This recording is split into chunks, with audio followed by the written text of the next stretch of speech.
Hey guys, this is Matt with Uprising Firearms. I'm going to be showing off a new rifle that just came in the shop yesterday. This is the DSA Hebrew Warhammer Officer's Model Rifle. These are Israeli parts kits that are rebuilt by DSA with their receivers and some new parts to be 922R compliant. The light barrel Israeli gun is very similar to the heavy barrel gun as far as styling goes. They have the wood stocks, the oversized front hand guards that are kind of round. They don't have a bipod or the real heavy barrel, so they're a little unique looking. Up until recently, you didn't see these very often. They were kind of few and far between, and suddenly a whole bunch of parts kits were dumped on the market. Places like Apex and DSA were selling parts kits. They were all over Gunbroker, and I think they've pretty much dried up already. We ordered this gun December of last year, maybe January of this year. I know it was before SHOT Show. We ordered it the day they announced it on social media, so we just got it. So it took a while to get, and I think it was worth the wait. They do make two versions. One is an infantry model. One is a officer's model. The officer's grade gun has better quality surplus parts put in it. They refinish the gun a little bit better, and they add a flash hider on the front. Overall, I think the officer's model looks a lot better. The infantry one is a little bit more affordable. But let's take a look. We're going to unbox this rifle for you guys, and we're going to take a look at it firsthand with you. So all the DSA FALs that we order or that we get come in a plain black plastic case, which is nice. They're about $15-20 in the shops. So nice case for your gun. And you see they wrapped it very nicely with like a big plastic bag. Help prevent any of the oil from getting all over your case or any of the other accessories that are inside the package or the box from scratching stuff up. Typically when we have ordered multiple magazines with rifles, they would just put the extra magazines inside the same case as much as they could to fill it up. So this is part of why they do this, to help prevent any kind of damage to the finish. So the first thing we're going to look at is, looks like we have an original style magazine here. Let's see if this is Israeli marked.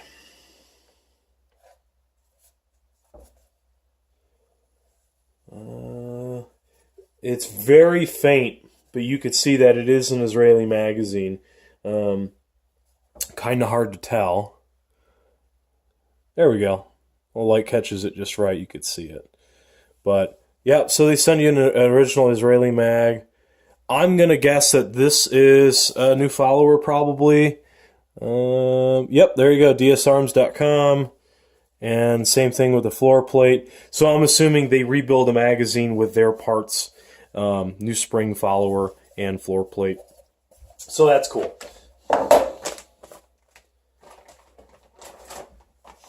All of the DSA rifles that we have gotten in the past, looks like they come with a instruction manual and a sling. The slings have kind of varied over the years with what they have sent the guns with.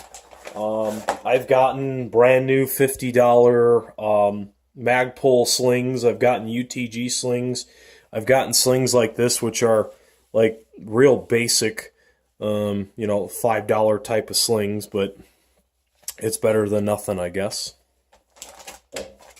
Probably just depends on whatever they've got on hand. The owner's manual that they send with the guns are pretty comprehensive. They're very nicely done. It's not like your typical cheap, flimsy, 50-cent 3-page instruction booklet. This is a pretty comprehensive big book here. Let's see.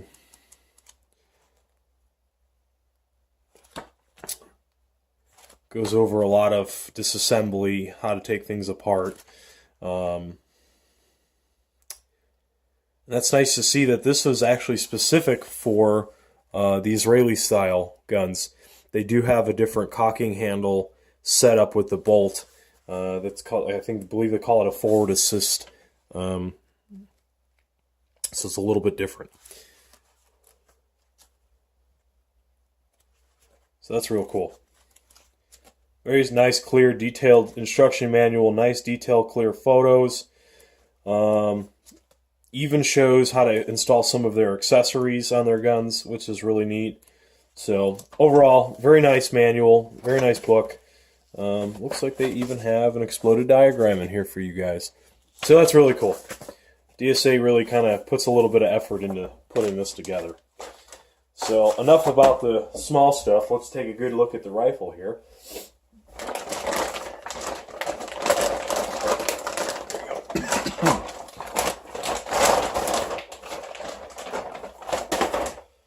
So here we have it. Stock's still kind of oily, covered in grease and preservative, whatnot. So I've noticed already that these do come with Israeli-style lowers and safeties. These lowers, for the longest time, were hard to get on the surplus market. For whatever reason, when they were demilled and sent over as surplus parts, these holes were welded up, and then you would have to go and open them up and then refinish the whole thing. So finding Israeli complete lowers was kind of difficult for a while. So it's nice that they're actually using that. Looks like our trigger is Israeli marked as well. I can see already as well that the markings on the receiver aren't your typical DSA receiver markings. This used to say DSA SA58 on this side right here, and then there normally would be a serial number. I believe they moved that, and very cleverly, looks like they're putting it in the magazine well. So that's really cool. I'm glad to see that start happening. As you can see, the cocking knob and the handle are Israeli as well. It's got the extended magazine release for the gun. The pivot pin is also Israeli-style heavy barrel, as you can see right there.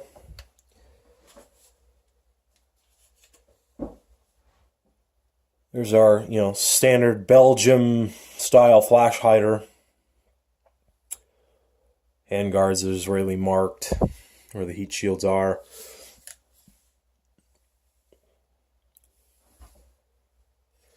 The wood on the handguard, it's got its little dings and dents and scars from use. These are surplus parts. You're not going to find these in very nice mint condition very often.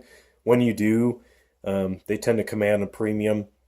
Luckily, I've got a couple extra heavy barrel parts kits and things like that I've stashed away over the years that eventually will get built into rifles, but kind of hold on to them for right now. Anything surplus, cool military seems to be kind of in demand, hard to get, so might as well hold on to it. Looks like we've got some sort of bayonet lug here. So that's nice that they contoured that into the barrel. Our gas plug is also Israeli marked. The gas adjustment system, oh wow, moves real nice and free. Once in a while I'll get a rifle that this is kind of stiff or real difficult to move, and it usually is just something to do with the finish was a little thick in that area, or if they custom painted the gun, it takes a little bit of effort to clean that up, but this one moves really nice and easily. So the finish on all the parts isn't 100% perfectly matching. I noticed the receiver is a little bit darker, more of a black instead of a dark gray park, but I think overall it looks just fine together. So here are Israeli markings on the opposite side of the receiver. Nice deep engraving. You can run your finger across it and really, feel it, that it got into the metal pretty well. One thing I noticed already, though, I don't know if it'll show up on the camera, is you can see the machine marks are a bit rough. You can see the swirls in there from the lightning cut. So that doesn't bother me at all. I think it's kind of neat. Gives it a little character. Some people, of course, not going to like it. So our buttstock does have some character to it. A lot of little dings and dents and scratches and things like that in it. The wood is solid. I'm not afraid that it's going to crack, or there are no cracks or anything like that in there. So it looks good. We've got our rear side assembly here. This looks to be correct as well.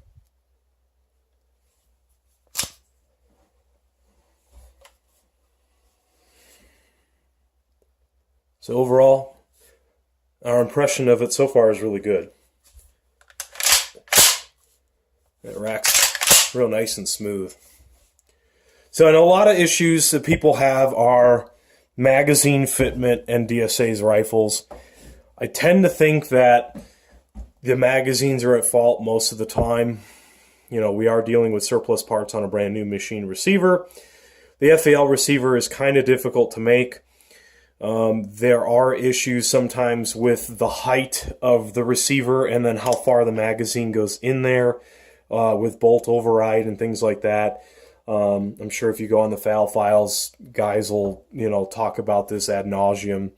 But of the dozens of rifles that we sold over the last couple of years, we haven't had any issues with customers having to send it back for magazine fitment problems or out of spec receivers and things like that. So, from just a general user perspective, all the rifles we've gotten and sold have been just fine. So let's see how the mag fits in the mag well. Here's the provided surplus magazine that we got. Fits right in. Got just a very minor amount of play, which is what you want.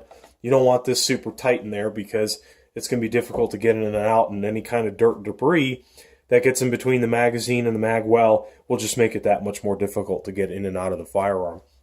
So this is more than acceptable in my eyes. Comes right out too. So this actually is really nice. Very happy with that. And with the extended magazine release, really lets you get to it very easily. So the trigger on this thing, it's actually very good. For a military style firearm, that's probably about a 4.5, 5-pound trigger. A little bit of creep to it, but that's to be expected, but it's a fairly light gun as far as trigger pull is concerned. So I like it.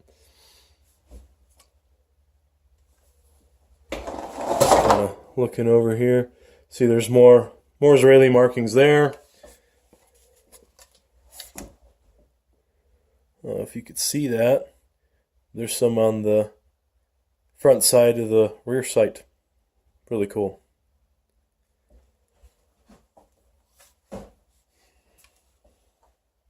So overall, very impressed with the gun. Let's kind of pop it open and see what's inside. Now, for the FALs, you want to make sure you cock the firearm before you disassemble it. Make sure it's clear, 1. But 2, you need to lock the hammer down into the lower group to be able to pull the bolt back.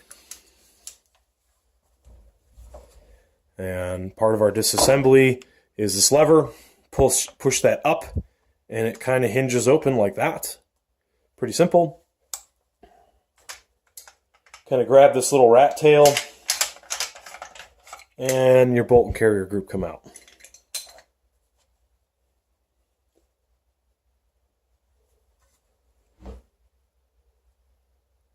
So just looking, everything looks nice and clean. There's a little bit of coating and oil and stuff on all the moving parts.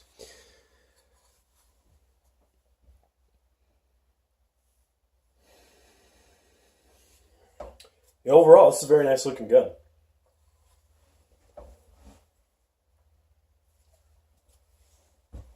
They obviously test fired it. You can kind of smell the unburnt powder and the burnt powder from it being test fired.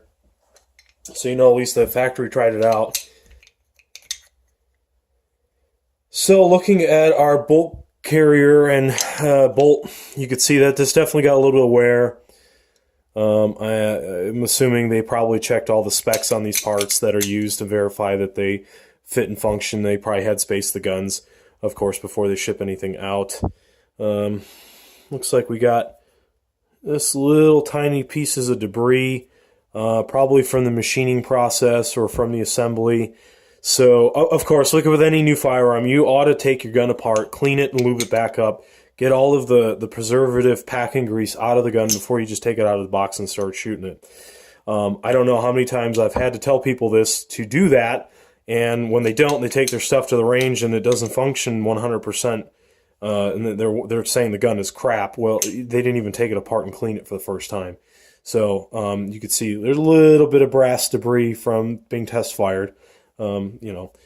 It only makes sense to take your gun apart and clean it the first time. But otherwise, these parts look really nice. They're not numbered. I don't see any numbers on the bolt carrier group or the other parts that say that, they're electro-penciled or anything like that, like I do see sometimes on FAL parts. But that's okay. They're not normally numbered as heavily as a lot of other military-style firearms. Overall, looks real good. So getting the bolt and your bolt carrier group in the gun, sometimes a little bit tricky. You want to make sure that that bolt is forward of the carrier, and you start sliding it in there. And if it kind of locks up like that on you, that means the bolt is not far enough forward and it's hanging up inside the upper receiver trying to get in. So you just want to pull it back out. Kind of do that. Sometimes they just drop right in. Sometimes they need a little bit of finesse. This one, you can see the bolt is kind of hanging up on something in here. You just kind of push that in and it falls right in. There you go. And then you want to snap your gun back together like that. Dry funks is just fine.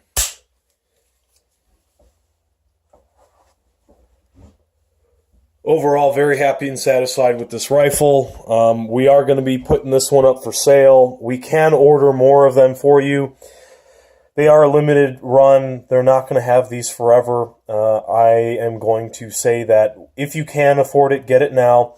The reason being is any of the special models that DSA has done in the past, as soon as they sell out, people throw them on Gunbroker, and then the guys who regretted not buying them are starting to fight for them price-wise, and they go astronomical at times. Wouldn't surprise me to see this gun north of $2,000 in the future. Is good quality Israeli heavy barrel guns are already north of that. Some of the Springfield import ones, you're looking at $2,500, sometimes even more. So these guns will definitely appreciate in value. It's a great investment. I know I'm going to personally get one for myself. We've got more of these coming on order, but if you want to get one now, don't want to wait, don't want to risk not getting one, we have this one in the shop right now. So, looks great.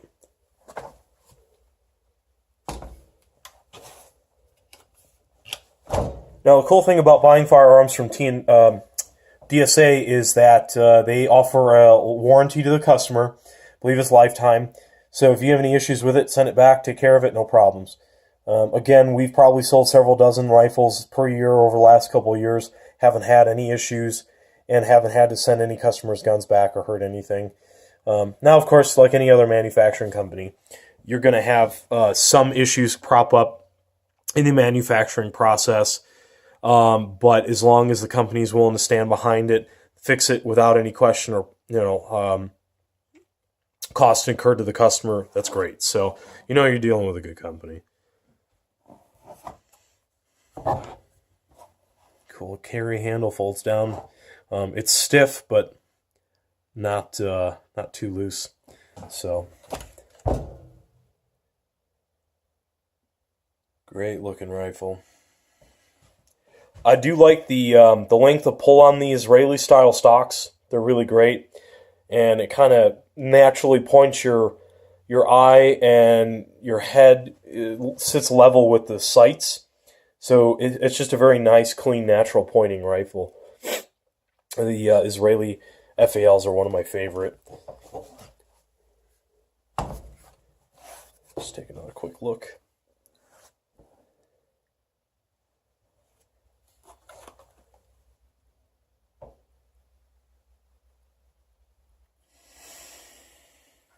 So, again, this is the light barrel version of the rifle. The heavy barrel one obviously has a much thicker barrel. It would have a bipod attached to the front. It would have a different, almost M60 style flash hider on the front of the gun. The handguards are very similar. The charging handle is very similar. The rear sight is different. I believe it's, I think 700 meters, whatever they have it at. This one's 600. The Israeli guns are different height sights. So if you put a standard rear sight on this gun, it would be too short, and you'd be shooting over mountains with it. So you have to use Israeli-style sights on these guns because they're a bit taller. The heavy barrel gun also has this barrel handguard bushing, just like this light barrel gun, so that's similar. The toggle controls are all the same as far as the trigger, the selector lever here. All these parts, they are all the same on the heavy barrel gun. The stock, little bit different. I believe the Israeli gun has a folding, like a shoulder butt plate piece that this one does not.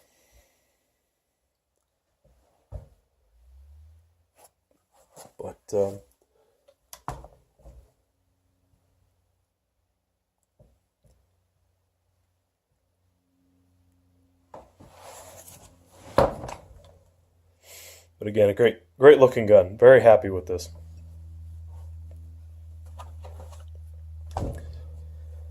So these are retailing at $14.95 plus shipping and handling. Your local dealer, if he ever gets one, I'd expect to pay even more than that, just because these are hard to get a hold of. Long wait times. Even at $14.95, there's very little dealer markup in these things. DSA had so few kits. They really were kind of holding back as far as dealer pricing on these things. So before you start pestering your dealer to give you a discount on this gun, I'll tell you right now, there is almost no markup in these things, even at $14.95. I would just buy it and be happy that you have one, rather than kind of haggle around and hope to get a deal on one. You're not going to. So,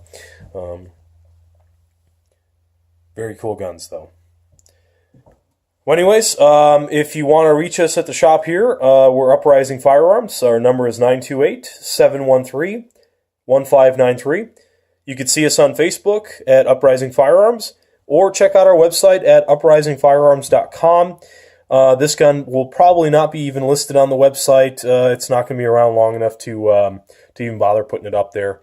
So if you want to get the rifle, just call us directly or Facebook us, and we'll take care of you. So thanks for watching, and we'll see you soon.